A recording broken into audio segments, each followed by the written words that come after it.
Bom dia aos que estão entrando. A gente vai só esperar uns 2 minutinhos para o pessoal ir se conectando e a gente já começa.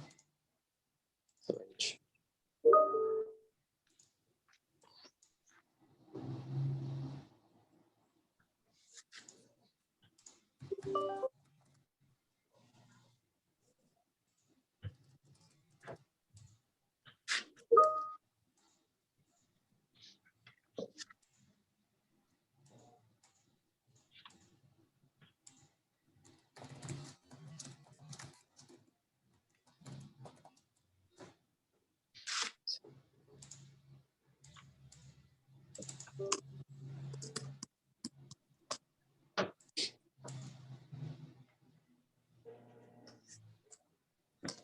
Bom dia, bom dia.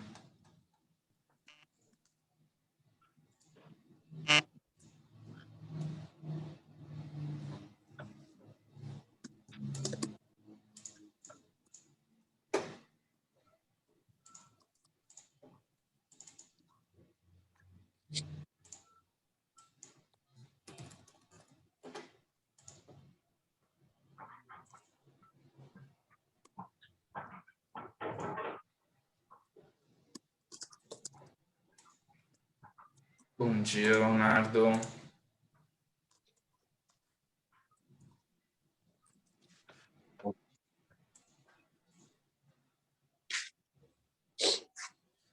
Ótimo. Eu tenho pessoal se conectando, mas já vamos começando enquanto eles vão entrando. Bom, pessoal, então, bom dia a todos. Bem-vindos ao primeiro evento da Supply Chain Week AHK. Então, para os que não estão sabendo, a gente vai fazer durante toda essa semana eventos voltados diretamente para o público de Supply Chain. Era para a semana ter começado ontem, mas por conta de um imprevisto, o evento de ontem passou para a segunda-feira que vem. Então, a semana vai acontecer de hoje, do dia 27/4, ao dia 3 de maio, que é segunda-feira. E hoje, nesse primeiro evento, então, a gente vai discutir sobre Supply Chain Risk Management. E nós estamos, então, com 4 convidados muito especiais aqui para contarem um pouco sobre as suas experiências, suas respectivas empresas, e a gente fazer uma discussão sobre as principais questões desse tema atualmente. Então, eu vou pedir para eles se apresentarem rapidinho, antes da gente começar, e a gente já abre, então, com a Eliane. Então, Eliane, se você pudesse apresentar para a gente, por favor, e contar um pouquinho da BASF. Tá bom. Bom dia a todos, meu nome é Eliane, eu trabalho na BASF já há mais de 22 anos, eu sou do Rio, sou engenheira de produção de formação, fiz um mestrado em gestão de transportes e logística. Dentro da BASF eu trabalhei em diversas áreas, sempre dentro do tema aí de logística ou supply chain. Uma grande parte da minha carreira eu passei dentro do negócio de defensivos agrícola da BASF, e uma boa parte fui responsável pelo supply chain da América Latina, do negócio defensivo agrícola. Atualmente sou diretora de logística corporativa, então tenho responsabilidade por vários sites no Brasil e na América do Sul, e também gestão de centros de distribuição externos da BASF. Que mais que eu posso complementar? A BASF, né, acho que todos, ou a maioria talvez conheça, né, uma empresa química, né, das maiores do mundo. Tem uma história também de mais de 160 anos, né, como empresa. A gente atua em ramos bastante diversificados, né? Talvez eu vou deixar um pouco para o Renato complementar, né, porque o Renato também vai se apresentar. E talvez deixar um pouco por aqui, o Renato fala um pouco. Uma outra questão também, dentro da minha carreira, eu trabalhei na BASF, parte no Brasil, parte na Alemanha, né? Trabalhei em 2 ocasiões na Alemanha também. E é isso, né? Hoje em dia tem essa responsabilidade mais pela logística aqui no grupo BASF. Não sei quem que segue aí, segue o Renato, ele já complementa o resto da BASF aí, ou... Perfeito, obrigado, Eliane. Então vamos para o Renato, para já complementar a BASF. Legal. Obrigado, Guilherme, pelo convite. Obrigado, Eli. Bom dia a todos, bem-vindos, né, ao painel. Sou Renato Lantin, sou engenheiro químico de formação. Trabalho há quase 20 anos na BASF. praticamente desses quase 20, 16 em supply. Eu tive aí uma experiência em vendas por um período, mas a minha maior parte da carreira foi ligado à área de negócio de tintas, onde tem tintas automotivas, tintas industriais e a souvenir. E também, depois tive 2 experiências internacionais, uma nos Estados Unidos e uma na Argentina, e na volta ao Brasil em 2017, assumi a diretoria de Supply Chain corporativo, onde eu tenho todos os processos de comércio exterior, né, importação e exportação, a parte de transporte logístico, a parte do frete, programação dos transportes, e os customer services das áreas corporativas. E falando mais um pouquinho da BASF, né? A BASF é bem dinâmica, 11 áreas de negócios hoje atualmente na região, sendo que algumas delas bem representativas, porém com uma grande diversidade, né? Defensivos agrícolas para produtos care chemicals, para tintas, pintura. Então, uma amplitude bem grande com diversos segmentos e formas de atender os clientes dentro da mesma empresa. Prazer estar com vocês. Obrigado, Renato. Fábio, por favor, pudesse apresentar. Vamos lá, pessoal, bom dia. Obrigado, Guilherme, por estar participando aí com vocês desse bate-papo. Eliane, Renato, Marcelo. Falando um pouco, então, da minha formação, eu sou administrador, ao contrário dos amigos, é todo mundo engenheiro. Também tenho mestrado na área de supply, tá? 21 anos, vou denunciar a idade aqui, falar a verdade, mais de 21 anos também de experiência nessa área de supply de operações. Atualmente, eu sou head de operações da Fênix Contact, aqui no Brasil. O que faz a Fênix, né? Nosso negócio é atuar com produtos e soluções na área de elétrica, de eletrônica, de automação industrial. Fênix, falando um pouco de Fênix, é uma empresa com 14 mil colaboradores, em operação, com mais de 50 subsidiárias em operação aí, a nível mundial, tá? O que eu toco, o que eu faço na Fênix? Eu tenho a área de supply comigo, eu tenho a parte de produção e a parte de qualidade, tá, atualmente. Como experiência profissional, eu estou há menos tempo que o pessoal da BASF aqui, eu estou há 7 anos na Fênix. Antes disso, eu atuei no segmento industrial de equipamentos, também fiz um pouco de varejo e também trabalhei um pouco em trade. Então, a minha experiência é um pouco mais variada que os colegas aí. Bacana. Ótimo, obrigado, Fábio. Marcelo, por favor, se pudesse apresentar. Tá bom, né? Bom dia a todos aí. Também agradeço aí a oportunidade de estar nesse fórum aqui, tá? Falando um pouquinho da minha formação, né? Também engenheiro, né? Eletricista aí de formação. Basicamente aí estou há praticamente uns 20 anos já nesse segmento aí de energia, tá? Passando por diversas empresas, tal. Já é a segunda vez que eu estou no Grupo Voith, né? Que é uma empresa familiar, né, alemã. E tem alguns segmentos diferentes dentro desse grupo, que a gente tem a parte de paper, né, que é a papel celulose do grupo Voith, tem a Voith Turbo também, né, e eu estou aqui na Voith Hydro, tá? Tenho a responsabilidade de head de supply chain aqui também, né, que tem toda a parte de recebimento, né, estoque, expedição, logística, Comex, né, compras locais, internacionais, então fica tudo como responsabilidade minha também.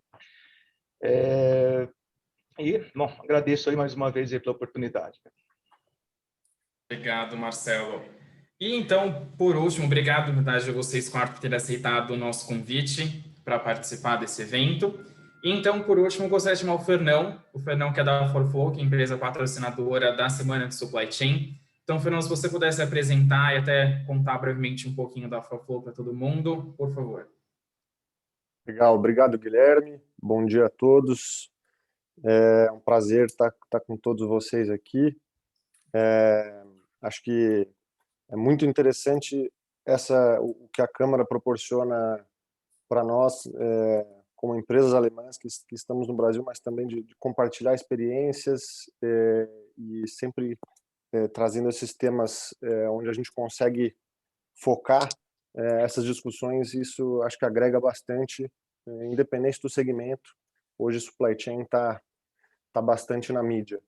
Então, para mim é um prazer estar aqui. Brevemente me apresentando, eu sou economista, mas trabalho com supply chain há mais de 10 anos. Trabalhei em operações já, mas hoje estou na ForFlow, que estou na área de consultoria da ForFlow, então um pouco mais num segmento um pouco diferente do que eu trabalhei boa parte da carreira. E contextualizando, a ForFlow ela oferece serviços e projetos de otimização de cadeias logísticas. Então nós não operamos as cadeias com caminhões e armazéns, mas eu represento a área de consultoria da ForFlow no Brasil e nós oferecemos projetos e soluções para otimizar a cadeia logística em todos os segmentos. Então a ForFlow também é uma empresa alemã, com sede em Berlim, nós temos 20 anos de história, fizemos uma expansão, viemos para a América do Sul e para o Brasil em 2015, então estamos no Brasil há 6 anos e para nós tem sido muito, muito interessante e acho que é muito confortante ter a presença da Câmara e poder também estabelecer pontes locais aqui na região de empresas que são também clientes nossos há bastante tempo em outras regiões do mundo, principalmente na Alemanha. A gente sabe que principalmente em São Paulo tem um polo muito grande de empresas alemãs aqui, né? Então, para a gente tem sido muito, muito, muito interessante. Agradeço o convite, agradeço a participação de todos aqui. Acho que a gente pode seguir para as perguntas já, Guilherme? Sim, com certeza. Tá. Vou só dar uma instrução só para quem está assistindo. Então, pessoal, a gente preparou algumas perguntas, alguns tópicos para serem abordados ao longo do evento, mas fiquem 100% à vontade para enviar as perguntas de vocês no ícone do Q&A, que fica na barra de ferramentas do Zoom, na parte de baixo da tela de vocês. Tá? Então, o Fernão, que vai ser o moderador do evento, ele vai ficar sempre de olho e, se fizer sentido, ele vai trazer já durante a discussão. Se não, a gente separou 15 minutos ao final do evento para a gente ficar só com as perguntas de vocês, tá? Além disso, mais para o final do evento, a gente vai abrir uma pesquisa de satisfação para os participantes responderem. São 3 perguntas de múltipla escolha bem rápidas para vocês, e eu peço, por favor, que vocês respondam. Então, Fernão, a palavra é sua, vamos começar a discussão. Legal, beleza. Obrigado, Guilherme. Bom, acho que hoje a gente vai fazer um bate-papo e aqui a ideia das perguntas é mais para guiar a discussão, mas é claro que é legal a gente ter diferentes segmentos aqui para hoje trazerem essas diferentes perspectivas e fiquem à vontade também para a gente direcionar para o que fizer mais sentido ou o que tiver mais em pauta para todos vocês aí, Marcelo, Eliane, Fábio e Renato. Mas acho que, de qualquer maneira, a gente, obviamente, vive um cenário que pouquíssimos esperavam e que hoje está todo mundo discutindo qual que seria a melhor forma de prever caso isso aconteça de novo. E, por incrível que pareça, até tem um relatório muito interessante da Allianz, da seguradora, que coloca que, na verdade, a interrupção dos negócios, que foi uma das consequências da pandemia que a gente vive hoje, a interrupção dos negócios ela já era o risco mais iminente, o risco mais que todos mais temiam, é o número 1, né, dos riscos em probabilidade, por vários países. Então, vários países já temiam isso como a interrupção dos negócios, né? E então acho que é claro que a pandemia tem várias faces diferentes, mas acho que eu vou começar aqui com o Fábio, então, e te perguntar, então, Fábio, a gente talvez até esteja um pouco mais acostumado do que outros países a ter que lidar com situações adversas ou ter que prever alguns riscos diferentes, mas como que foi para vocês hoje para Phoenix? Conta de como é que foi lidar com a pandemia e quais são os planos operacionais que vocês têm e lições que vocês vão levar para o futuro. Legal, Fernão. Bom, eu acho que, como todo mundo aqui, a gente tinha o velho tradicional mapa de risco, né, mapeando, tentando aí de alguma forma mitigar as ocorrências, mas assim, e é engraçado porque se a gente pega, eu estava até conversando com o Guilherme, 2018, greve dos caminhoneiros, acho que poucos dos colegas aqui tinham algum plano de mitigação para um apagão nos transportes da maneira como aconteceu e aquela loucura que foi manter e segurar as operações. E a pandemia, eu me lembro muito bem, março do ano passado, 2020, a gente sentado uma semana antes de parar tudo, dia 19 de março, foi quando a gente interrompe as operações, discutindo, e era uma coisa assim, completamente fora do nosso mapa de risco, tá? Para ser bem honesto. Então, a gente tinha outros riscos, mas uma pandemia, muito sinceramente, isso não estava no nosso radar, né? A gente via lá a questão da gripe aviária, um alto impacto, uma probabilidade de um alto impacto, mas, na verdade, a probabilidade é muito baixa. Quer dizer, então, eu acho que ninguém aqui dos colegas, não sei se algum dos colegas até vai ser interessante, chegou a pensar em pôr isso no mapeamento de risco, tá? Eu me lembro muito bem que, em março do ano passado, eu me reuni com colegas aí, na época eu estava fazendo mestrado ainda, e aí cada um trabalhava em uma cadeia diferente, um segmento diferente, e foi muito importante, até para a gente começar a desenhar alguns protocolos, alguns planos de ação em conjunto, falar a verdade. Então, tinha gente de tabaco, de alimento, tinha gente de cosmético, exatamente a gente tentando discutir parte dos procedimentos de como é que a gente ia tentar tabular isso daqui, pegando da matriz do headquarter algum norte, mas como é que a gente ia conseguir minimamente manter essa operação. O que eu vou falar aqui, eu acho que todo mundo vivenciou, falar a verdade, mas nós temos ainda um problema de fornecedores, né, global. Nossas produções elas são estrategicamente posicionadas, então nós temos produção na Índia, na China, nos Estados Unidos, na Polônia, e a verdade o que nós sentimos logo no início da pandemia já foram alguns blackouts na operação. Então, no primeiro momento foi China, depois no segundo momento foi Índia, e as operações iam caindo, e a gente tentando contornar de toda maneira para evitar a ruptura do nosso estoque aqui, tentar garantir minimamente aí o nível de serviço. Falando em logística especificamente, né, em transporte, acho que todo mundo está sofreu, né, com a questão dos aéreos. A gente teve problema de restrição de aeronave, de espaço em aeronave, apesar de ter contratos firmados. Mesmo assim, a gente teve sérios problemas com disponibilidade de aeronave. A gente teve problema de aeroporto, então os aeroportos iam fechando, os países iam fechando, e a gente tinha que ficar a todo momento realocando as saídas também as escalas para poder garantir minimamente o processo. Agora, recentemente, está mais agudo aqui no Brasil para a gente a questão de equipamento. Então, quando a gente fala de frete marítimo, não tem container, dá uma briga por container. Quando consegue o container, não consegue o espaço, né, no navio. Quando consegue o navio, tem que ficar fazendo a rota alternativa. Então, assim, a gente continua com esse desafio, tá?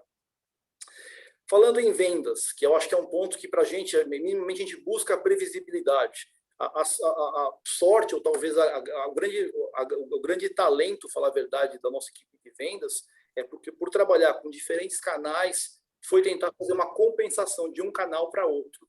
Então, a gente foi tendo interrupções no ano passado, esse ano, e, a verdade, a gente vem reposicionando e dando ênfase em canais diferentes alternadamente para conseguir aí segurar essa operação. Um ponto positivo que nós conseguimos viemos passando, falar a verdade, essa pandemia sem mexer em headcount, não tivemos nenhuma redução de headcount, conseguimos garantir o emprego de todo mundo e continuamos operando muito bem. Então, acho que isso é um ponto muito positivo.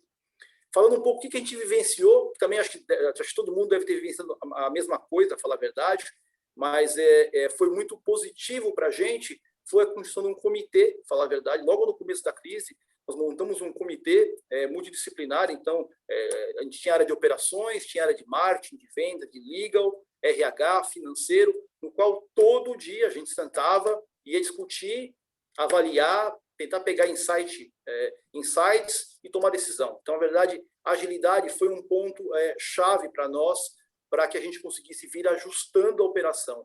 Na verdade, a gente desenhou um protocolo, e aí, ao longo desse ano inteiro, do ano inteiro passado e ainda esse ano, a gente vem ajustando o protocolo. O tempo todo acontece isso, a gente ajusta o protocolo. Acontece aquilo, a gente ajusta o protocolo.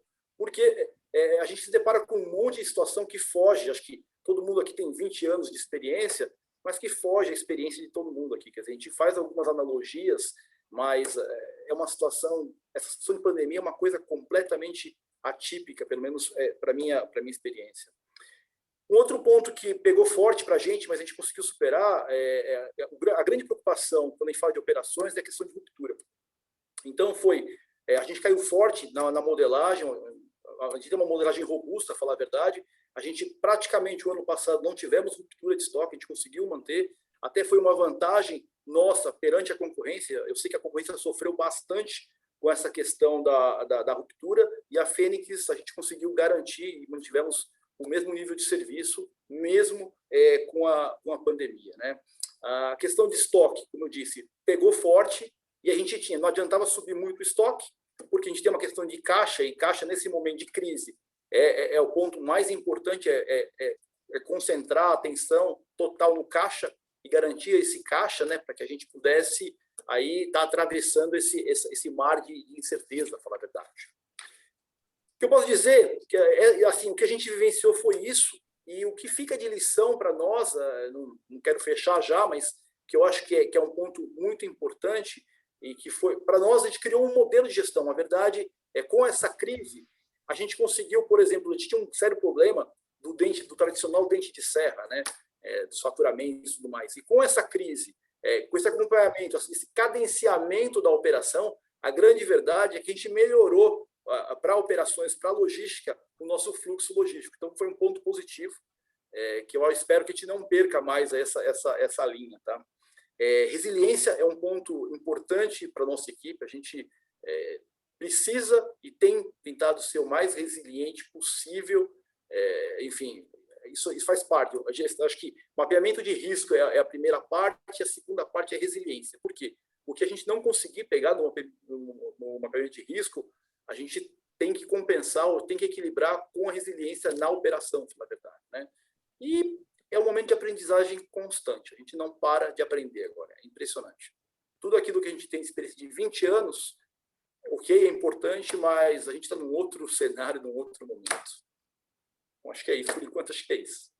Legal, legal. Muito interessante, Fábio, porque acho que é muito comum a gente também sempre discutir aonde foram os problemas, onde que estão as dores, e é óbvio que por melhor que fosse um mapeamento de risco, acho que quase ninguém previu, pelo menos a intensidade do que a gente está passando, mas é muito interessante essa questão desse comitê multidisciplinar, porque eu acho que isso, quem já não tinha um processo robusto, seja SNOP ou seja qualquer processo em que envolve áreas multidisciplinares, uma comunicação constante, eu acho que é muito interessante esse ponto de que, inevitavelmente, as empresas tiveram que se adaptar para isso, né? Não tem como a supply chain tomar decisões nesse cenário sem estar 100% alinhado com as outras áreas. Acho que esse ponto é muito interessante, e é muito interessante saber que vocês conseguiram manter esse nível de serviço, e até acho que talvez até pela intensidade dessa comunicação e desse comitê trazer uma integração maior, deve ser por isso que inclusive vocês tiveram essa melhoria nos fluxos logísticos. Com certeza esse esforço acaba trazendo a revisão de muitos gargalos que já existiam, né? Às vezes eles só ficam mais latentes, mas eles já existiam numa escala menor. E isso é interessante porque é um empurrão para passar por um novo patamar de gerenciamento da cadeia. Acho que essa visão é muito interessante, e se a gente tiver essa frente positiva de enxergar esse desafio, ele facilita passar pela tempestade, né? Sim, com certeza. Colocou. Bem interessante. Achei muito legal. Acho que vou passar aqui para a Eliane. Eliane, se você quiser comentar um pouco de como que a BASF passou, também com a ajuda do Renato, claro, e está passando, e quais são as lições aí com essa pandemia, por favor. Então, Guilherme, eu conversei com o Renato aqui, deixa o Renato começar a responder essa daí. Legal. Obrigado, Eli. Obrigado, Fernão.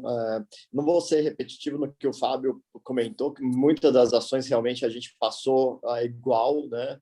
Talvez adicionar algumas coisas, né?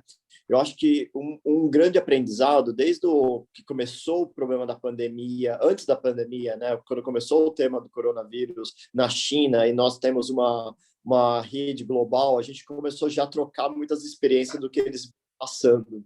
E esse lessons learned a gente foi trazendo inicialmente para cá.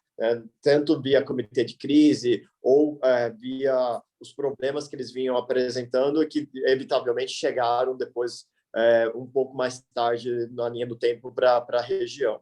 Porém, eu acho que um ressalto que eu queria trazer, os problemas não foram iguais em todos os países, né? Cada país foram trazendo restrições diferentes, ou mais restrições, menos restrições.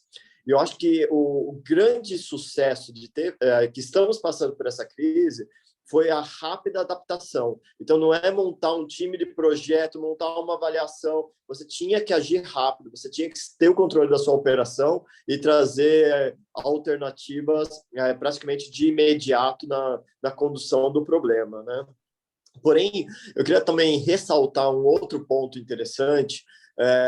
No começo da pandemia, nós tínhamos um canal muito aberto com o governo também.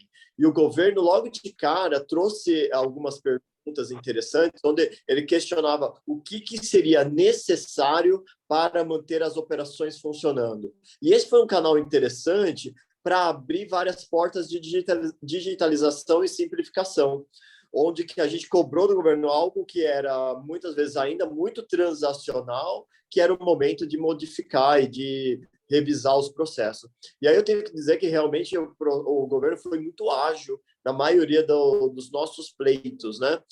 E eu acho que isso serve não só para o governo, mas para nossas empresas também, né? O que eu posso aí simplificar e digitalizar, tirando um pouco a dependência humana ou a dependência transacional das nossas operações. E ir ajustando o processo, né? Como o Fábio comentou, ajustar o seu nível de estoque, ajustar o seu canal de comunicação com os seus negócios, com os seus clientes, visto todas as restrições adicionais que a gente vem passando e que vai passar ainda por um bom tempo até a cadeia voltar numa normalidade, né? Eu acho que, para mim, os dois pontos de sucesso é a transparência na comunicação, a agilidade dessa comunicação, para mim, é o fator aí principal, visto que nem as empresas, nem o governo tinham um manual de pandemia, né? Eu costumo brincar, qualquer curso que você tenha feito na faculdade, nenhum capítulo de nenhuma matéria tinha lá pandemia, né? Como gerir crise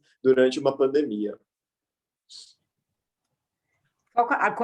Adicionando um pouco aqui do que aconteceu dentro do meu escopo, né, desse um ano aí de pandemia, o que a gente aprendeu. Acho que dentro da área de logística o impacto foi menor, né? A logística falando das minhas responsabilidades, que é mais a logística operacional, né, de recebimento, expedição de produto, gestão de estoque, entregas e recebimentos da produção, né? Então, dentro desse escopo, o que a gente sofreu foi questão de afastamento de pessoas, né? Tanto por grupo de risco, quanto por a pessoa ter tido contato com alguém, ou alguns casos, de fato, de ter contraído, né, Covid, né, e todas as medidas de prevenção também que a gente teve que adotar, né, para evitar a transmissão. A gente acha que nessa parte de prevenção foi muito bem sucedido, a gente quase não teve caso dentro da BASF de transmissão interna, apesar dos sites, né, terem continuado operando, porém a gente teve a necessidade de trabalhar com bastante temporário, né, para repor a questão dos afastados por grupo de risco e os outros que foram acontecendo ao longo do processo, né, e agora recentemente com o segundo pico, tudo isso. Eu acho que a lição que fica, né, quando a gente tem que contratar esses terceiros, é a agilidade de contratação, que eu acho que a gente particularmente na base, por trabalhar com o negócio agro, que é sazonal, a gente já tinha uma dinâmica de contratação de temporários, que aí facilitou para a gente conseguir identificar e buscar pessoas, por um lado, só que a questão de treinamento também apareceu bastante importante. Como é que você consegue rapidamente fazer a integração, treinamento, a parte de segurança, né, para evitar alguns riscos? A gente teve pequenos incidentes relacionados a pessoas que estavam há pouco tempo na operação, né? Então, e aí alertou a gente, no geral, quando você tem um novo funcionário na área, um temporário, um novo funcionário, como você faz para garantir um treinamento adequado num período de tempo curto, né, para você conseguir contar com aquela pessoa que, às vezes, a gente acha que, normalmente, você vai transicionando uma pessoa a outra, não tem problema, você tem uma fase grande aí que você pode acompanhar, mas numa situação dessa, quando são mais pessoas, isso também foi um aprendizado, acho que ficou aí, vai ficar para frente também. Legal. Muito interessante.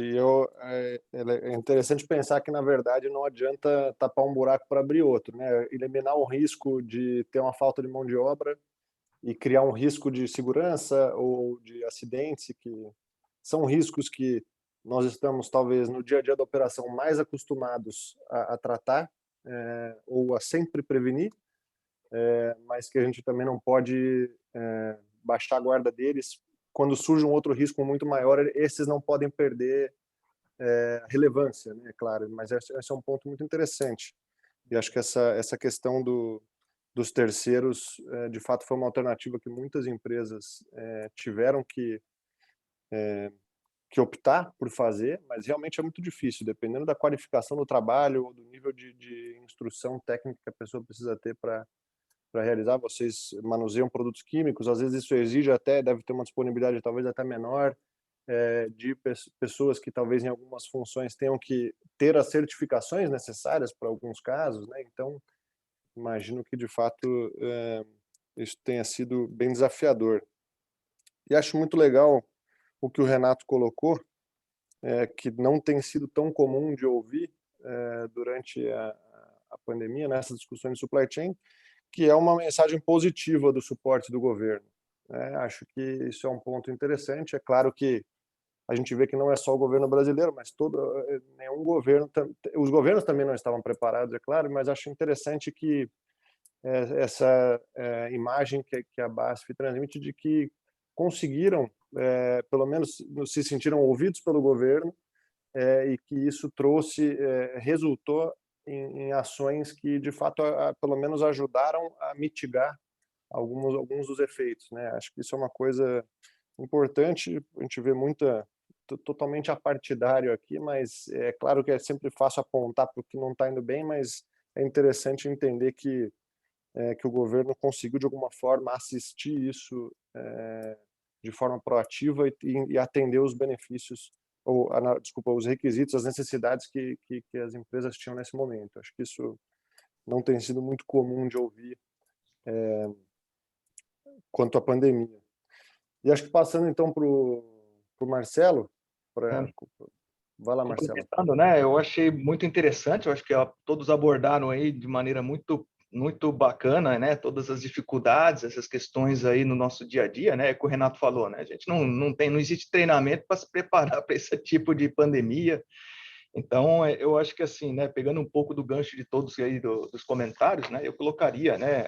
A questão de se adaptar a esse cenário, né, como sendo talvez um fator fundamental, né? No nosso dia a dia aqui também a gente teve que se adaptar, teve que criar comitê, a gente teve que cuidar, né, com muito cuidado essa questão aí dos turnos de trabalho, né, os casos, como que a gente ia lidar, né? A Voith aqui, a Hydro, ela tem aí toda uma manufatura, né? A gente tem fábrica também, então assim, acho que todos aqui a gente teve que se adaptar, se ajustar para não perder o foco e manter a produtividade, né? A cobrança sempre vai acontecer, né? Então, essa questão da adaptação, eu acho que é algo extremamente importante, né? E nessa de se adaptar, tá? Um gancho que eu faria, tá? Eu acho que, assim, toda a empresa como um todo, né? Ela tem que estar muito alinhada com o supply chain, né? Porque a gente acaba tendo os inputs das diferentes áreas do mercado, né? Então, o Fábio comentou de estar muito antenado, estar conectado com o time de vendas, né, para a gente estar realmente repassando toda a dificuldade, né, do dia a dia nosso de supply chain, de transportes, dos custos e tudo mais. Isso tem que estar muito alinhado com o pessoal de vendas, que eles também têm que ter essa noção, né, da dificuldade nossa de manter toda a operação, um supply chain aí ativo, né, fazendo com que a operação aconteça, né. Então, acho que essa comunicação interna e a agilidade também, tá? Eu acho que é fundamental, né? Não basta a gente trazer essas dificuldades, esses alertas, esses inputs aí do mercado, né? Principalmente de fornecedores também, entender quais são as dificuldades, né? A gente enxerga somente o nosso supply chain, né? Mas a gente tem que estar antenado também com o que acontece com as dificuldades de todos os fornecedores, né? Afinal, a gente tem aí um leque de fornecedores, a gente tem que estar atento aí à saúde financeira nesse momento, os impactos também da Covid no dia a dia deles também, né? Porque a gente está falando de risco, né? Não adianta a gente cuidar do nosso processo em si, sendo que o nosso fornecedor que nos abastece também ele vai quebrar, ele vai ter suas dificuldades e a gente não vai estar mitigando de uma forma completa, né? Então, acho que esses inputs, né, saber realmente a situação do dia a dia de toda a cadeia em si, eu acho que é fundamental, né? Como que o Renato colocou também, essa questão de ter essa abertura com o governo, é realmente a gente ter que se reinventar, né? A gente não ter, a gente realmente buscar essas alternativas, né? Então, assim, a gente vai ter a pressão, a gente vê as dificuldades, a gente tem que realmente agir de uma maneira rápida, né? Ter essa flexibilidade para a gente estar aí se adequando nessa nova situação, né? Eu também coloco isso como um ponto interessante, né? Essa questão, né? Nós de supply chain, por exemplo, a gente tem todas essas dificuldades, a gente consegue medir, tá? Mas as decisões, né? Isso acaba, alguma mudança em si, acaba tendo que ser tomada uma decisão em conjunto com a diretoria, com toda a gestão organizacional, né? E se essa gestão também não tem uma mentalidade aberta para aceitar essas alterações, essas mudanças, também a gente vai ter essas dificuldades. Então, quanto mais rápido, né, a gente acaba tomando essas decisões, o efeito é menor, né? E a gente está aqui num fórum, né, de Brasil-Alemanha, né? A gente conhece, o brasileiro tem essa facilidade de adaptação e tudo mais, né? Mas a gente sabe que a cultura alemã também é um pouco mais rígida, tá? Então a gente tem que realmente levar isso a sério também, conseguir explorar e trazer todas essas dificuldades de uma maneira bem coerente, né, com dados, fatos aqui para a gente facilitar, né? Então, eu acho que são pontos aí que eu queria contribuir aí com os demais comentários aí, né? Legal. Você tocou num ponto muito interessante, Marcelo, que eu ia até abordar depois, eu vou até puxar ele para a gente comentar agora, que é essa relação com os fornecedores, que independente da pandemia, a gente sabe que o supply chain ele vem passando por uma transformação grande, principalmente com o auxílio da tecnologia, mas de qualquer maneira a relação com fornecedores e clientes, a relação dentro da cadeia, ela vem mudando muito. E a colaboração entre esses agentes também é muito forte. E, inevitavelmente, para ter uma colaboração plena, ou mirar a colaboração plena, vamos dizer, também a própria literatura também traz isso de que é inevitável ter que compartilhar os riscos disso. Então, para ter uma colaboração direta, uma transparência, você também acaba tendo que compartilhar esses riscos com a cadeia. Eu não sei, eu vou deixar aberto aqui, eu não sei se tanto Fábio, Renato, Eliane, se vocês têm algum exemplo interessante ou que vocês acreditam que o fato de talvez de compartilhar esses riscos com algum fornecedor ou com algum agente, mesmo que seja um prestador de serviço dentro da cadeia, se isso trouxe algum benefício para dentro nesse momento da pandemia, ou se vocês acham que isso ainda é uma lição a ser tomada e que deve ser evoluída para o futuro. Bom, acho que eu posso começar então, Fernão. Sim, compartilhamento eu acho que é a grande chave do negócio. Que eu posso dizer que nessa pandemia, assim, compartilhar, né, colaborar, vamos falar assim, quando o negócio está bom é fácil, né? Ganha-ganha, o discurso é mais fácil. O mais difícil é você colaborar quando o negócio, a casa está caindo, quer dizer, está todo mundo querendo guardar caixa, está todo mundo querendo se preservar. Como é que você faz isso? Então, assim, não foi fácil falar que os parceiros aí foi tudo mil maravilhas. Não foi. Na verdade, foi muito trabalho, muita discussão, mas conseguimos. Então, a gente tem a parte, por exemplo, aqui de terceirização. Eu, assim, foi muito colaborativo, foi a de abrir dado, abrir informação, ter um share de risco, falar a verdade, com o nosso parceiro no momento, para poder atravessar. Quando a gente fala a Eliane falou de mão de obra, putz, é um ponto crítico para a gente, né? E assim, foi extremamente colaborativa a relação que a gente teve com o nosso prestador. Quando a gente fala de forwarder, por exemplo, assim, é muito mais, a gente tem que trabalhar muito mais perto do forwarder, porque apesar de você ter os contratos, virou uma selva o negócio. Então, não tinha espaço, o espaço que tinha era rifado, ou você mantém uma relação muito próxima com o teu parceiro, ou esquece, você vai ficar no chão. Porque, ainda mais assim, pega uma operação da Fênix, então uma operação da BASF, eu tinha que brigar e tinha que convencer que, você vai colocar a minha, não vai pôr é super complicado, entendeu? Então, eu acho que sim, colaboração sempre, mas nesse momento de crise se mostrou crucial para a gente, falar a verdade. Legal. Interessante, não sei se algum dos outros tem alguma coisa nesse tópico de colaboração, senão eu sigo adiante aqui. Eu concordo 100%, eu acho que o ponto principal é aquela metodologia, primeiro de aprender, né? Então, quando a gente olha os nossos transportadores, a gente foi compartilhando o que nós íamos fazendo, eles compartilhando as ações deles.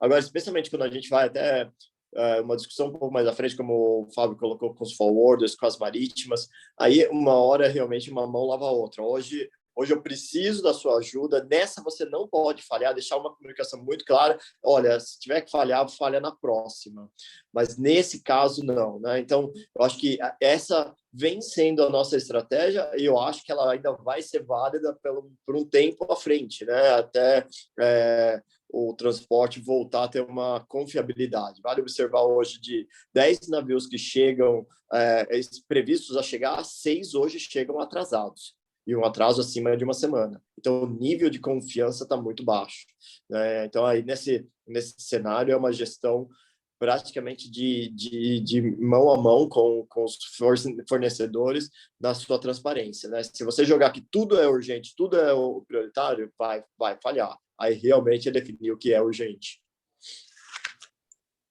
Eu acrescentaria ainda, né, Fernando, que assim, essa questão colaborativa, né? A gente realmente tem que tomar cuidado, né? Tremendo aí, como que está a situação de todos os fornecedores.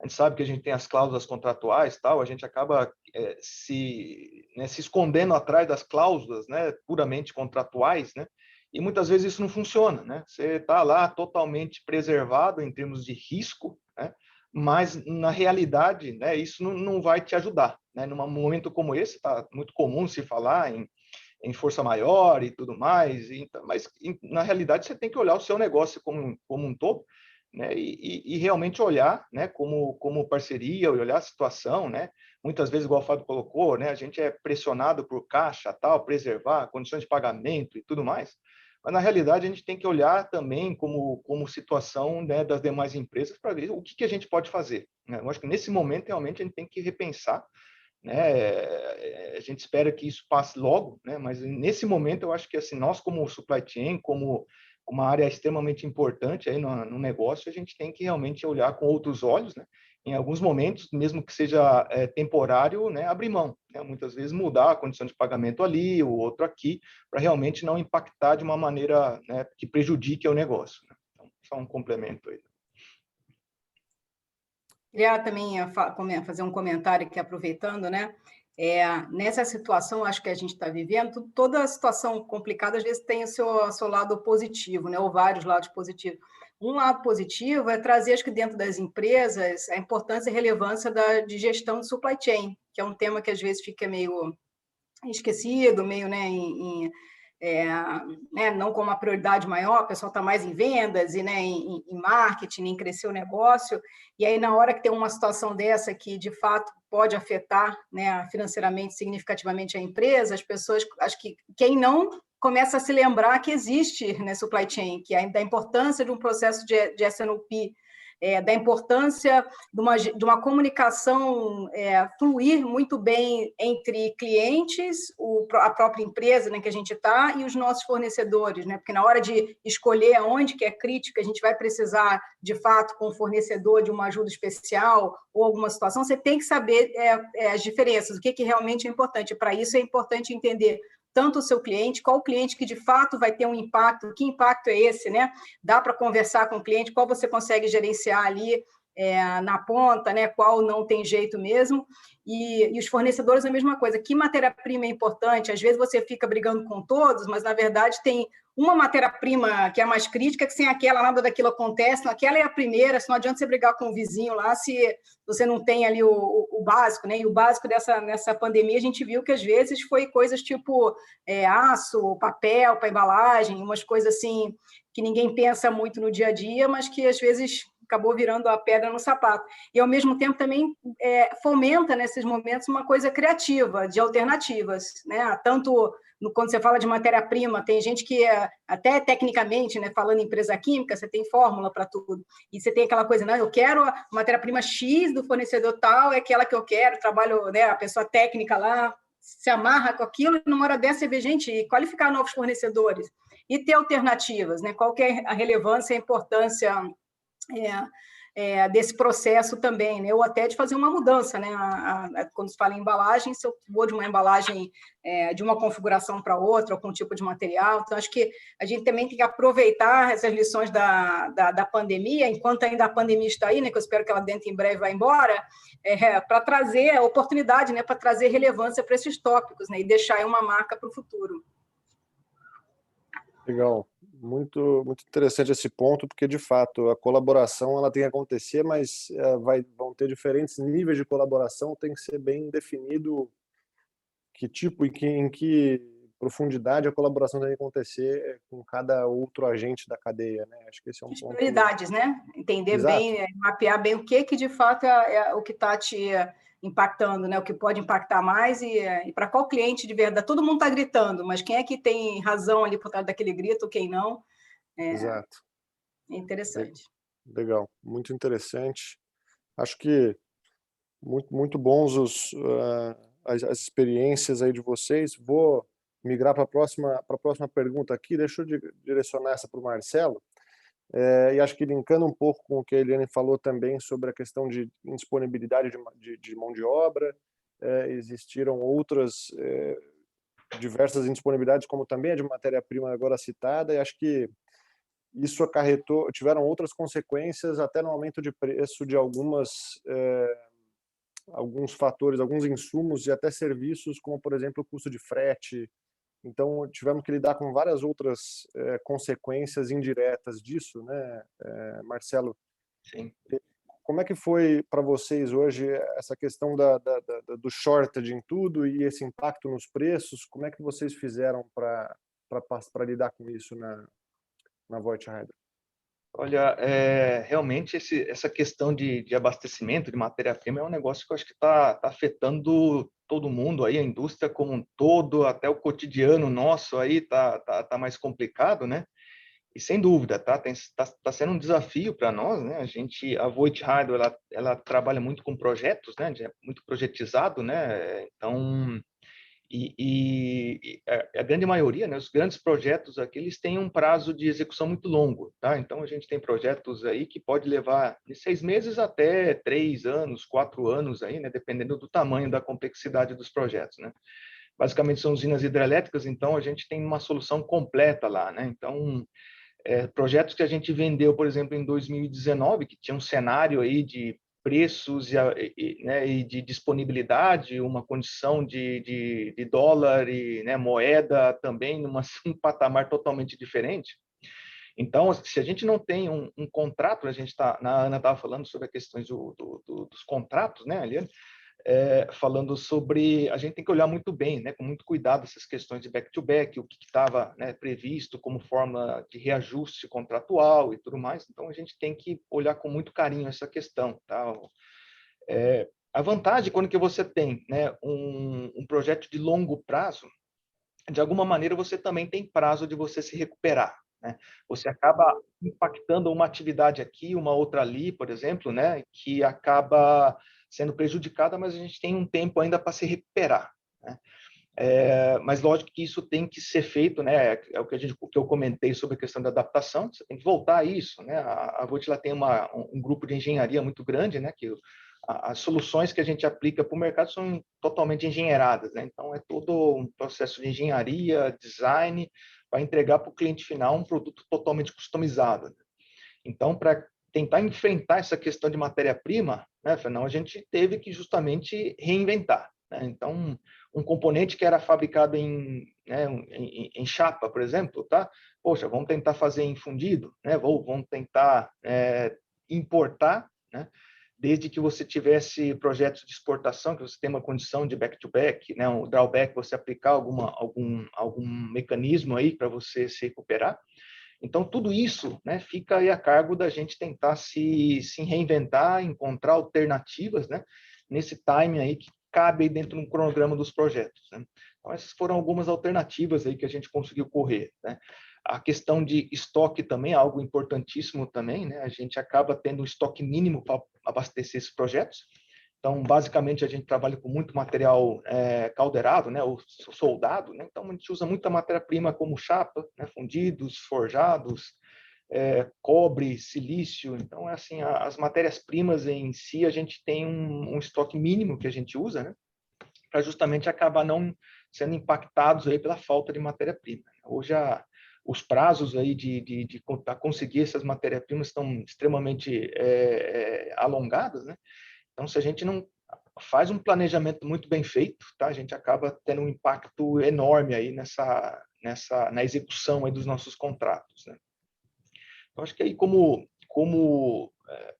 solução, né, primordial foi justamente essa questão, né, de tentar olhar para o processo nosso de fabricação, né, e tentar encontrar uma alternativa que a gente pudesse encontrar materiais alternativos aí, tá? Ou no mercado local, né, muitas vezes a gente importa muito material, mas pelo fato de ter uma moeda aí, né, desfavorecida aí, né, um dólar muito alto, um euro muito alto, a gente teve que também procurar alternativas de nacionalizar alguma coisa aqui, tá? Então, essas foram as maneiras aí, né, de maneira geral, que a gente conseguiu encontrar para tentar minimizar aí os impactos aí de falta de matéria-prima, né, o aumento de preço no geral aí, né, dos principais commodities e tudo mais, né?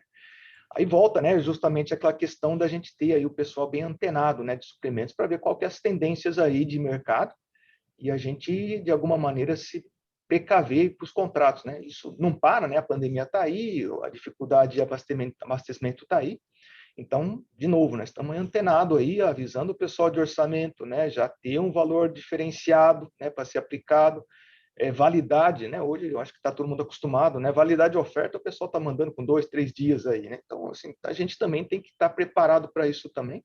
Então, essa comunicação tem que ser muito, muito próxima aí com todas as áreas aí da organização, para justamente a gente não ser pego aí de surpresa aí, né, no momento que a gente acaba, né, fechando um contrato, um pedido grande, a gente tem que estar sabendo aí do que está acontecendo. Imediatamente a gente acaba sendo comunicado. A gente aqui na Voit, a gente tem todo um processo, né, de engenharia, né, liberação de requisições, para até chegar no supply chain e começar a atuar de fato. Então, hoje a gente está começando a se precaver, né? Vendeu algum negócio, a gente já está sabendo, fala assim, Marcelo, vendeu, né, o projeto XPTO, o que tem ali no leque lá de escopo, né, que a gente já tem que tomar ação aí de imediato para a gente acabar, né, não tendo um problema de abastecimento aí no processo de fabricação. Então, são algumas coisas aí que a gente acabou tendo que aplicar aí. Legal. Eu acho que isso me trouxe essa questão dos contratos, ela é muito interessante e obviamente os riscos legais eles também aumentaram bastante na pandemia e uma lição que ficou muito, uma consequência que foi muito direta da greve dos caminhoneiros, por exemplo, trazendo para o último, acho que grande choque que a gente teve nesse sentido, foi a questão da busca por internalização de frota, né? Então, as pessoas se pegaram de calça curta, dependendo de um mercado de frete onde eles não enxergavam risco, e automaticamente ficou evidente que se essa frota fosse mais, ou se existe um percentual maior de frota própria, isso mitigaria esse risco no futuro. Vocês acham que dessa mesma maneira, aí talvez passando também para os outros painelistas ficarem à vontade para responder, vocês enxergam que isso pode trazer uma consequência na verticalização e talvez aquisição de fornecedores para tentar trazer uma demanda mais garantida, ou, desculpa, uma oferta mais garantida, ou vocês acreditam que isso não necessariamente vai ser um impacto direto da pandemia? Assim, existe essa discussão de talvez tentar garantir um pouco do fornecimento dos insumos através de aquisições? Eu acho que, Fernando, eu acho que a questão da verticalização, sim, acho que para alguns segmentos, para a parte talvez mais complexa, dependendo do Tier 1, Tier 2, isso pode acontecer. Mas também, o que já se ouve falar bastante, é a questão de reavaliar a planta. Então, aonde você vai posicionar estrategicamente, ao invés de concentrar, você começar a fazer algumas reavaliações de onde localizar a planta produtiva. Acho que passa por essa discussão, né? Acho que um exemplo traumático para a gente foi a questão, por exemplo, dos EPIs, né? Que a gente descobre no ano passado que está todo concentrado na China, né? E aí eu não estou falando nem de Fênix, eu estou falando a estratégia das cadeias globais, né, que acaba fazendo esse jogo. Então, certamente, eu acho que a avaliação para verticalização, sim, ela passa a entrar na pauta de discussão, mas também eu acho que muito a questão de localização. Talvez eu vejo mais para a cadeia de suprimentos mesmo. Quando eu olho cadeia logística, eu vejo muito pouco provável, né? Você comprar aí uma marítima, comprar eu não vejo nesse cenário. Talvez eu queria até trazer uma outra ótica nessa discussão. Quais são as nossas atividades hoje que a gente pode revisitar para melhorar ou minimizar esses impactos, né? Eu vou dar um exemplo. O navio chega em Santos, né? Qual é o seu tempo da chegada da atracação até sua entrega em planta? Que ações você pode tomar internamente na sua cadeia de supply para minimizar esses tempos operacionais, né? Então, nós aumentamos muito o nosso desembaraço sobre águas, né, que antigamente a gente não fazia em média de 2%, 3%, hoje está em média de 15%, quase 20%.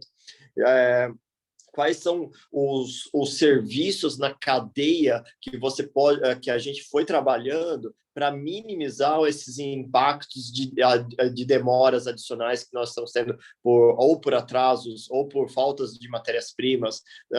Então, quando a matéria-prima chega, que você precisa ela de imediato, que oportunidades o supply pode trazer adicional aos negócios nessa otimização do tempo? Então, eu acho que até porque baixa a minha responsabilidade da ideia corporativa, a gente não tem tanto essa gestão do suprimento, né, a gestão das matérias-primas. Nós trabalhamos muito nessa linha de otimizar a cadeia, que já está abaixo a nossa responsabilidade, né?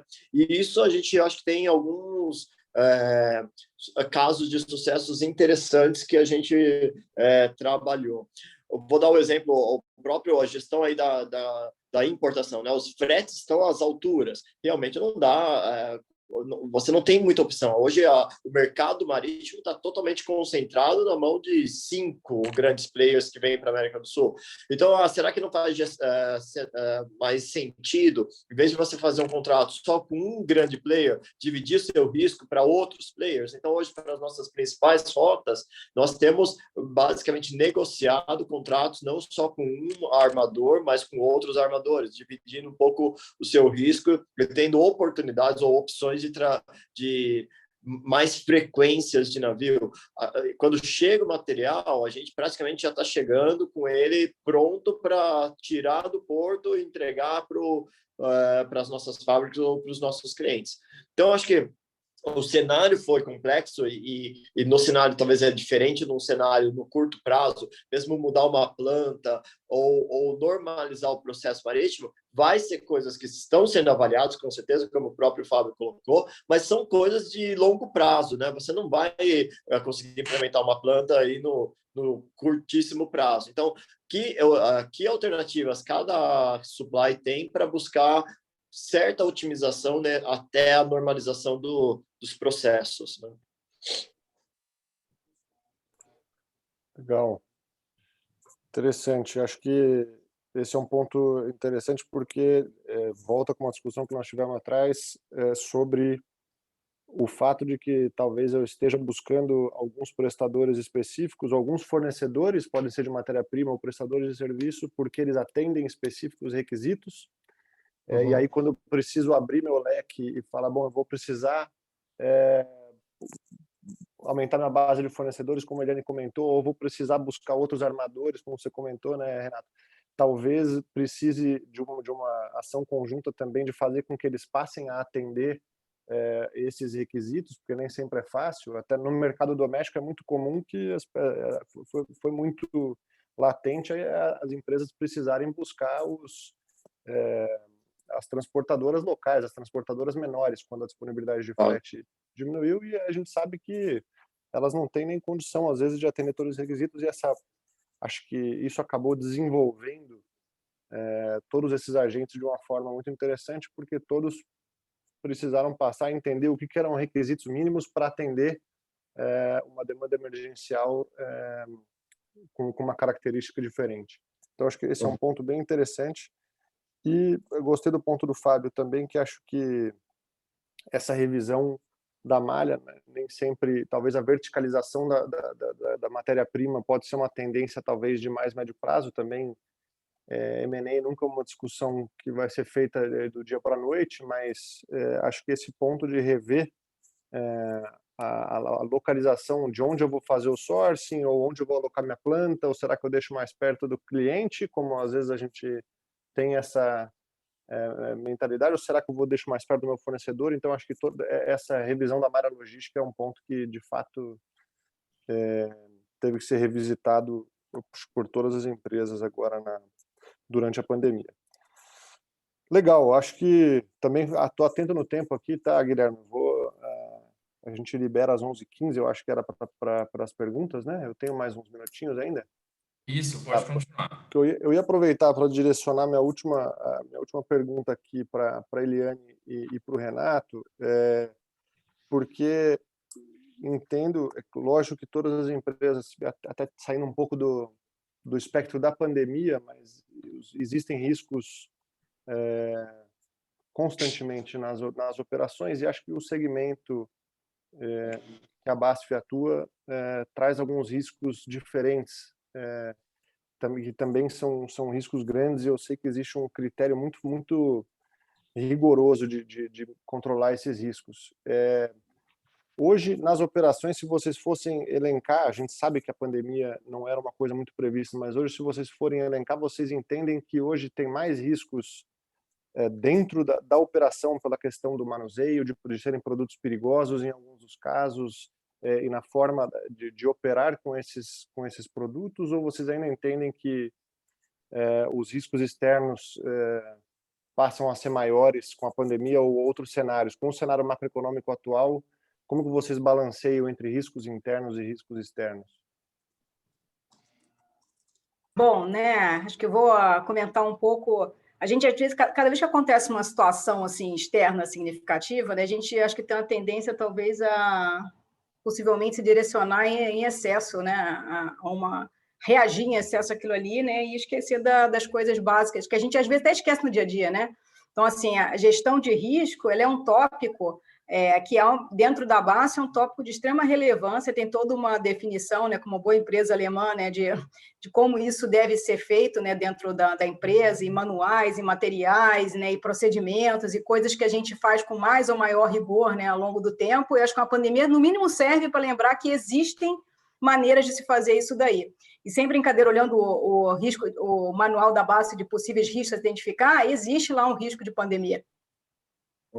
Engraçado, né? Assim, talvez a probabilidade de acontecer um negócio desse na magnitude que foi, né, não era colocado como altíssimo, né? Mas nos exemplos de risco, né, tem todo um manual, um catálogo de possíveis riscos, né, por diferentes áreas, né, que você deveria considerar, e um deles lá é risco de pandemia, por exemplo, né?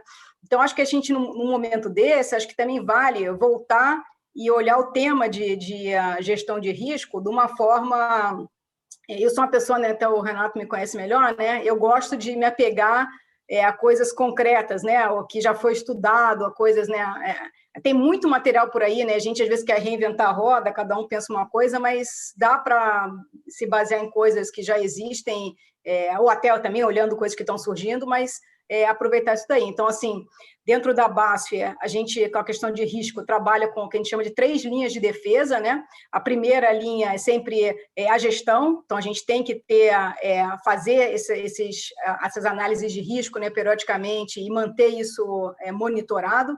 E depois a gente tem um sistema de auditorias, que aí vai cobrir todos os tipos de risco, né? A auditoria corporativa, ela cobre riscos de todos, né? Do financeiro, a EHS, né? A segurança do meio ambiente, ele cobre de uma forma ampla, né? E visa alguém vir, né? E auditar as diversas áreas e entender se a gente está fazendo essa gestão de uma forma coerente ou não, e dar suas sugestões. E as auditorias externas, né? Que todos nós também recebemos, né? Então, assim, trabalhar de uma forma boa, usando, combinando tanto o aprendizado que a gente teve da pandemia com o que a gente já tem de base, eu acho que isso aí é a chave, né, para a gente chegar a essa conclusão, né? Então, não sei dizer se o risco maior é da pandemia, acho que na questão de risco, a gente tem que manter mapeado. Talvez o que a gente nunca pensava de risco de pandemia é um risco agora que tem que estar lá, né? E aí você tem que fazer toda a análise, né? Um assessment daquele risco, planejar que tipo de resposta você pode dar para esse risco. Você não vai conseguir, por exemplo, evitar que aconteça uma pandemia, mas caso aconteça, né? Quais são as possíveis implicações na cadeia?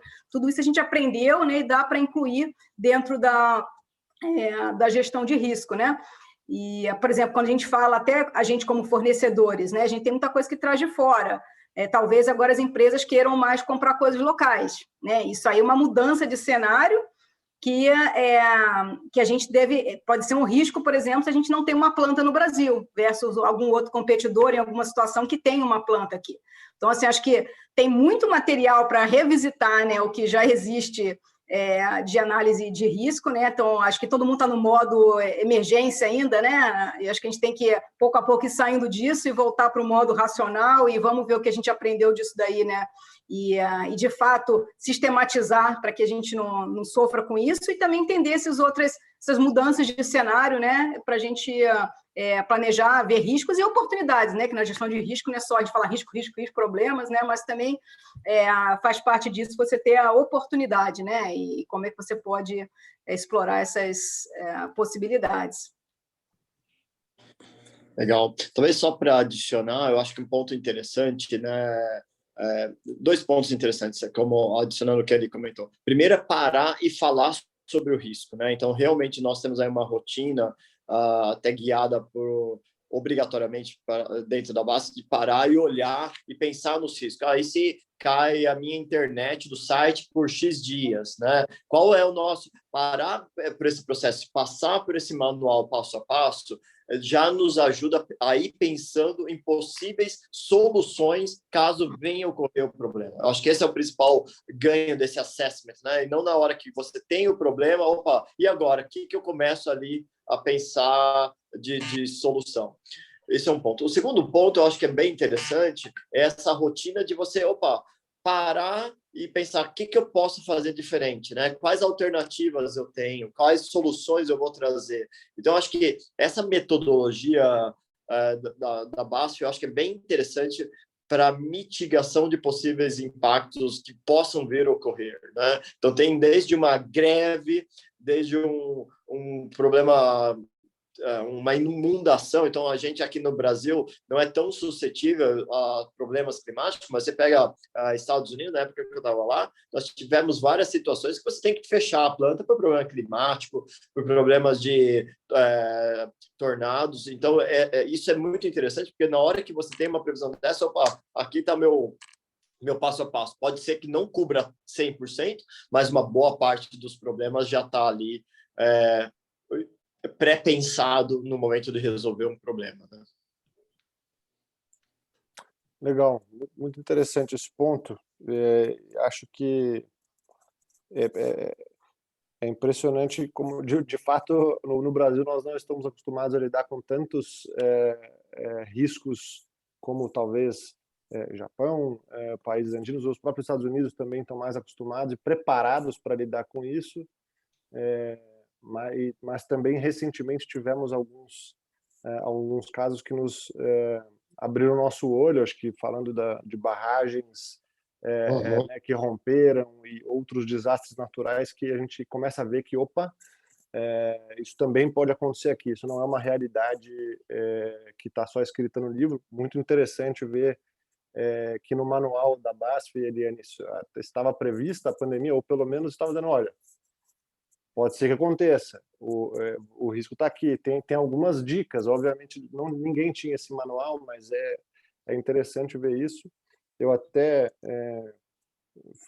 li esses dias que algum torneio no Reino Unido, eu não lembro exatamente, não vou arriscar dizer qual foi o torneio, mas eu sei que teve um torneio no Reino Unido que era um dos poucos torneios olímpicos, torneios esportivos que tinha seguro contra a pandemia, né?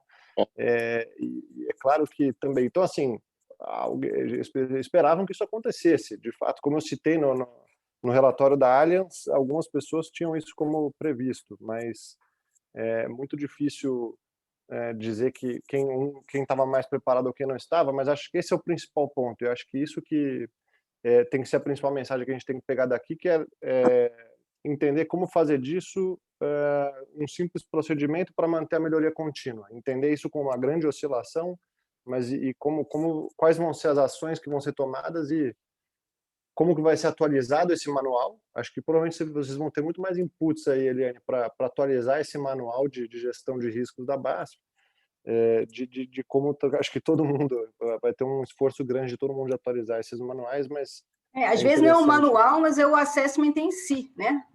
O manual diz lá, né? Um dos causas é categoria de desastres naturais, estou até com ele aqui, epidemias ou pandemias, terremotos, outras coisas de condições climáticas e, sei lá, isso aqui está ali para você, quando for fazer a análise de risco de cada área, refletir, existe esse risco?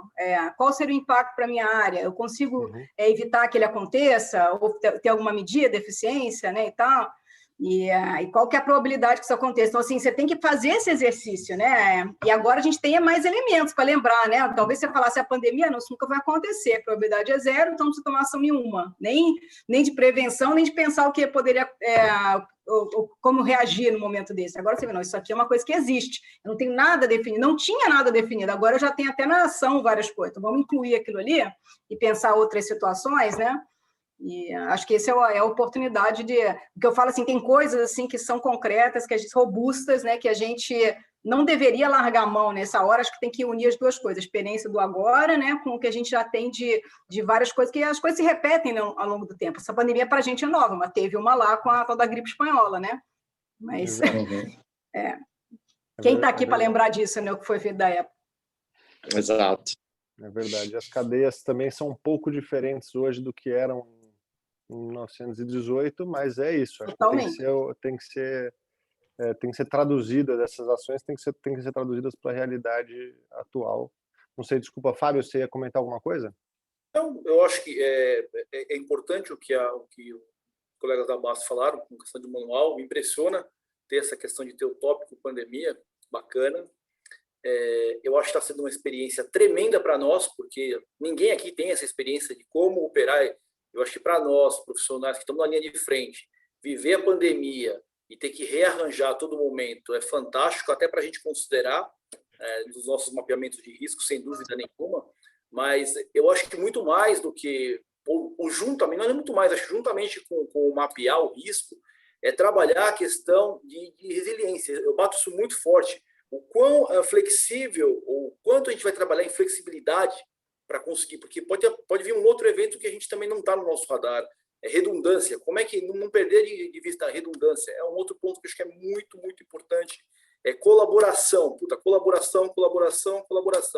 Eu acho que esse é um ponto muito importante que a gente não pode perder. E que, naturalmente, quando passar essa pandemia, espero que um dia que passe logo, esses tópicos acabam ficando para segundo plano e a gente começa a retomar de novo as nossas atividades aí normais ou o mapa de risco tradicional. Então, eu acho que o que eu posso falar é não perder o radar e trabalhar muito forte essa questão da resiliência, porque vão acontecer outros desastres, outros problemas, e eu acho que o nosso desafio é tornar essa cadeia o mais flexível para poder retomar, enfim, a normalidade dentro do possível. Tá? Eu acho que é só isso. Só complementar, para falar a verdade. Legal. Eu vou tentar manter a pontualidade alemã aqui, então, Guilherme. Eu vou deixar, se o Marcelo quiser fazer uma última colocação, mas acho que a gente pode abrir para... Eu vi que tem algumas perguntas aqui do público já, a gente pode seguir para a próxima etapa. Não sei, Marcelo, se quer fazer algum comentário? Rapidinho, né, que eu acho que essa questão aí, né, que eu vou até em linha já com uma dos questionamentos que fala sobre a questão cambial, né, nós da Volt a gente mudou sim, tá? Esse mapeamento de risco, ele geralmente é feito por projeto, né? Quais são os riscos e tal, né? Usina hidrelétrica geralmente é instalado no meio do nada, assim, então tem toda a viabilidade de transporte, tá? Então, a gente faz sim, tá? Mas a gente mudou nosso dia a dia, né? Por exemplo, a questão de hedge, tá? A proteção cambial, isso não era feito, né? No momento de assinatura de contrato. Tá? Isso era feito quando você emitiu um pedido de compra de algum produto lá fora, né? Que tinha um risco. Isso mudou, né? Então, assim, a gente fica descoberto da data de assinatura até a data de emissão de um pedido, que pode, né, ter um tempo aí, né, por trás. Então, isso são coisas que alteraram também, tá? Então, respondendo, acho que a pergunta aí, a questão do RED, tá? Pelo menos aqui na Voit, quem cuida, faz essa gestão é supply chain. Lógico, quem né, entra em contato com a instituição financeira que seja é a pessoa financeira, mas quem analisa o momento correto é o supply chain. Tá? Só isso, o único comentário aí.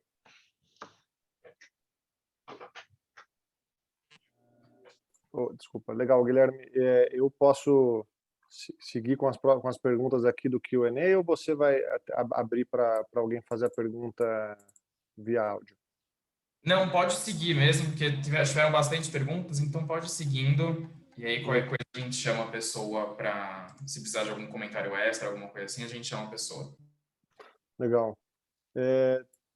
Acho que tem uma pergunta interessante aqui, que conecta com sustentabilidade, que é um tópico um pouco, parece desconectado um pouco da discussão, mas eu acho que tem um ponto interessante que é muito difícil de colocar na balança. Em algum momento existe um trade-off muito grande, né? A gente falou sobre muitas empresas, por exemplo, tiveram que migrar para o frete aéreo, por uma indisponibilidade de transporte rodoviário dentro do Brasil, por exemplo, ou tiveram que existir, e é muito difícil fazer com que sejam mantidas no momento de crise, sejam mantidas os padrões que as empresas se estabelecem de sustentabilidade quando precisa se mitigar um risco não previsto como esse.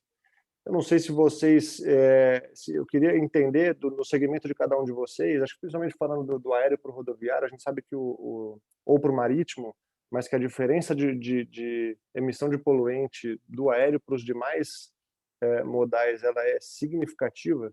Eu acho que a gente pode linkar isso para tentar entender se para vocês o impacto foi mais no crescimento do frete aéreo, ou se vocês tiveram que sair do aéreo e migrar para outros modais. Não sei se algum de vocês, vou deixar livre a pergunta para quem quiser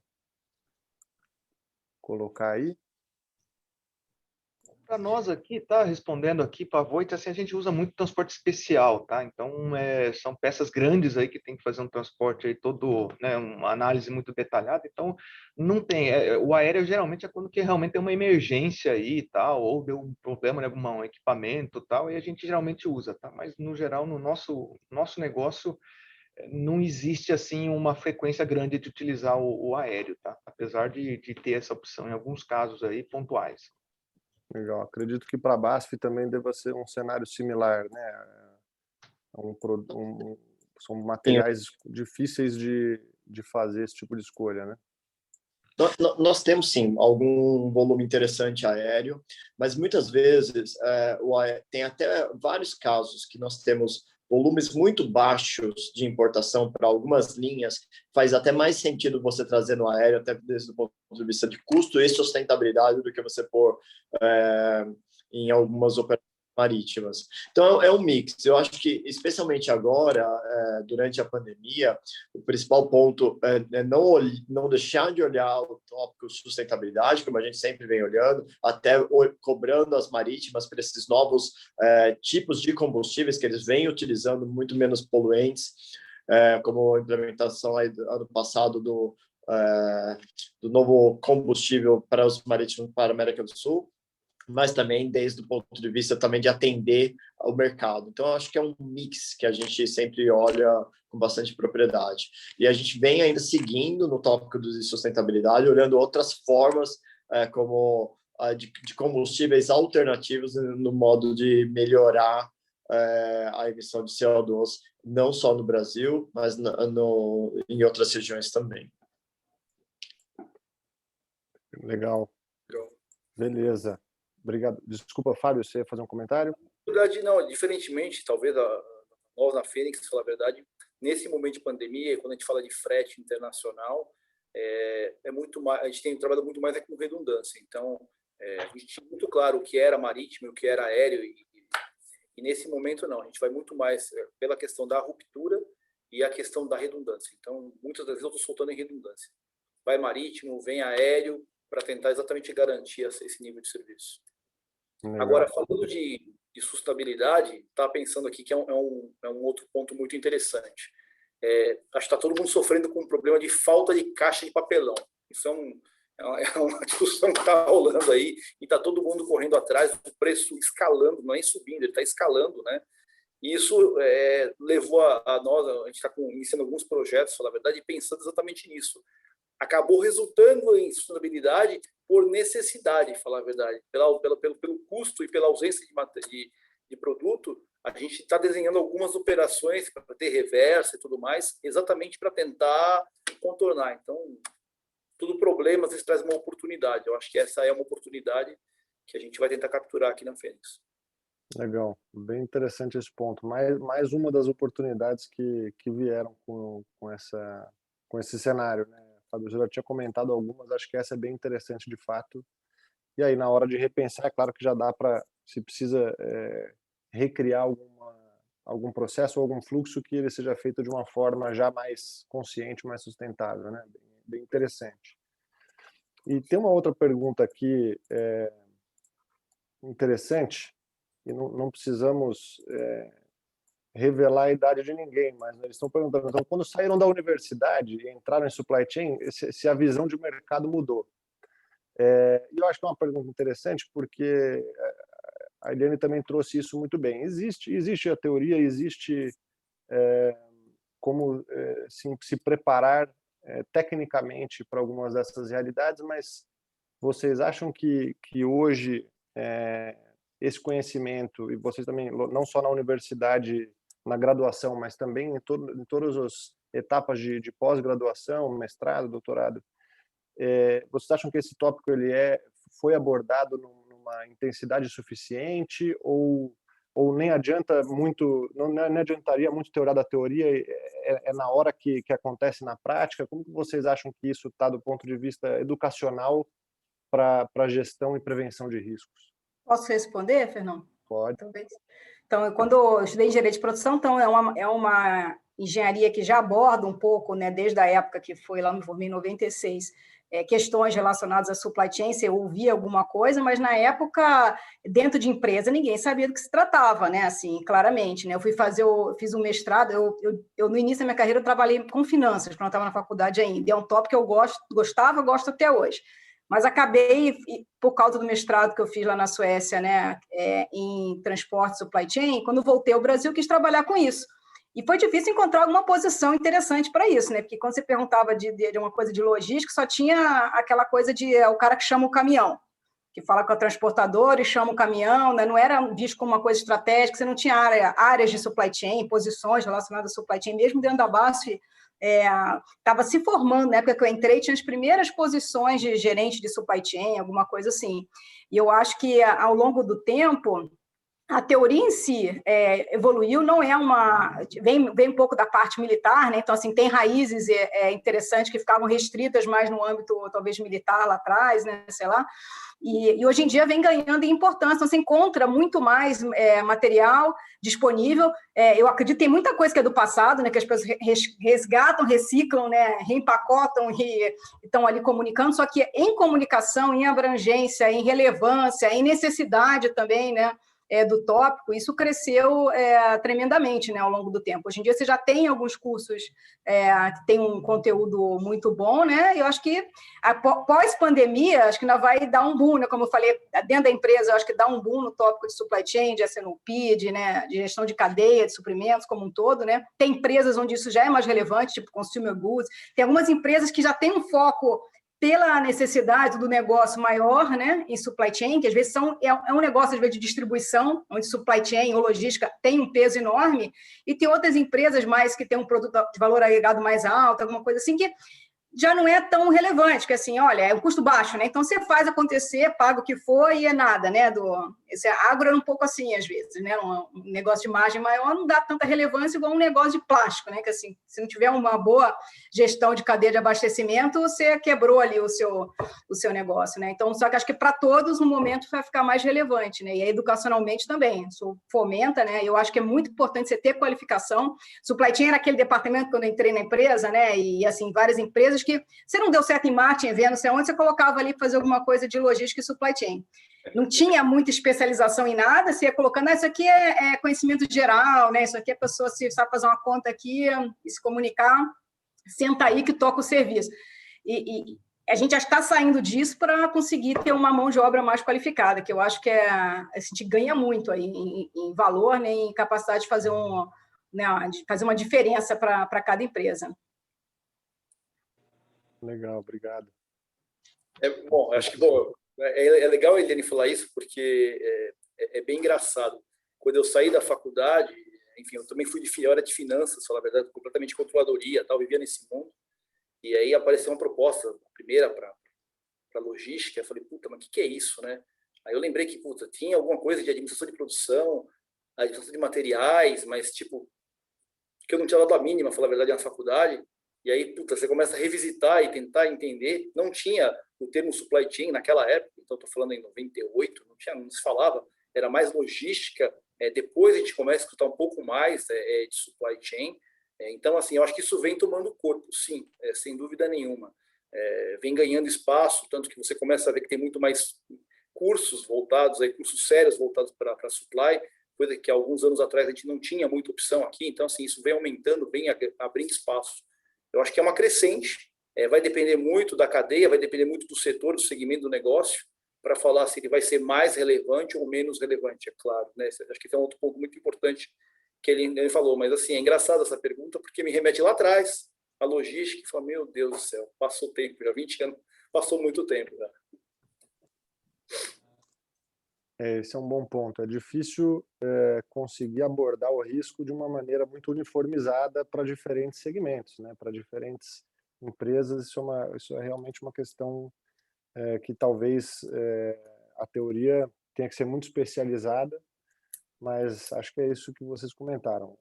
Com certeza já é mais fácil ou já é mais viável estar preparado para esses tópicos específicos, falando especificamente de riscos dentro do supply chain. Acredito que não só nas instituições de ensino, mas hoje esse tipo de discussão que a gente está tendo também traz um conhecimento muito interessante. Então, por isso que eu falei no começo e uso isso para encerrar agora, já vou passar a palavra para o Guilherme. Eu acho que esse tipo de discussão agrega muito também, porque são poucos fóruns onde é possível trocar experiências e conseguir fazer isso mesmo não podendo estarmos presentes no mesmo ambiente. Isso é muito interessante e acho que agrega bastante. E acho que a gente teve pontos muito positivos que saíram daqui, então não só choramos, lamentamos aqui as mágoas do que a pandemia trouxe ou de que outros riscos trazem, mas muita coisa interessante saiu disso. Então, acho muitos comentários onde a gente fortaleceu a comunicação dentro da empresa, fortaleceu, facilitou e melhorou a agilidade na tomada de decisão e todos esses benefícios acho que vão trazer todas as empresas para um patamar novo, né? Infelizmente, algumas não sobreviveram, mas todas as que sobreviverem, conseguirem passar por esse período, vão estar muito mais fortes para seguir adiante. Então, acho que muito interessante. Eu agradeço muito todos vocês, Marcelo, Eliane, Fábio e Renato, pela experiência compartilhada aqui hoje. É muito legal ter essa ponte com as nossas empresas, das empresas alemãs aqui também, poder compartilhar isso com todo o público. Então, agradeço em nome da ForFlow aqui e passo a palavra para o Guilherme para fazer o encerramento aí. Obrigado também, Guilherme, pela oportunidade. Ótimo, obrigado, Fernão. Faço das suas palavras as minhas, acho que a gente trouxe vários insights muito interessantes para quem estava assistindo. Queria agradecer a Fábio, Renato, Marcela e Eliane pela contribuição, por ter aceitado o nosso convite, Fernão pela mediação do evento, do painel. E agradecer também a participação de todos, espero que vocês tenham gostado. Eu mandei aqui no chat também que o segundo evento da Supply Chain Week vai acontecer amanhã e vai ser sobre riscos de ESG em supply chain. A gente vai ter mais um painel com 3 indústrias alemãs também participando. Mandei o link para quem tiver interesse e quiser fazer inscrição para participar. Espero que vocês tenham gostado. Muito obrigado a todos. Aos que vão participar amanhã, a gente se vê amanhã. E espero que eu possa ver vocês em outros eventos da Câmara. Obrigado, gente. Bom dia a todos. Tchau. Tchau, pessoal. Bom dia. Obrigado, bom dia a todos. Obrigada, Bom bom dia. dia.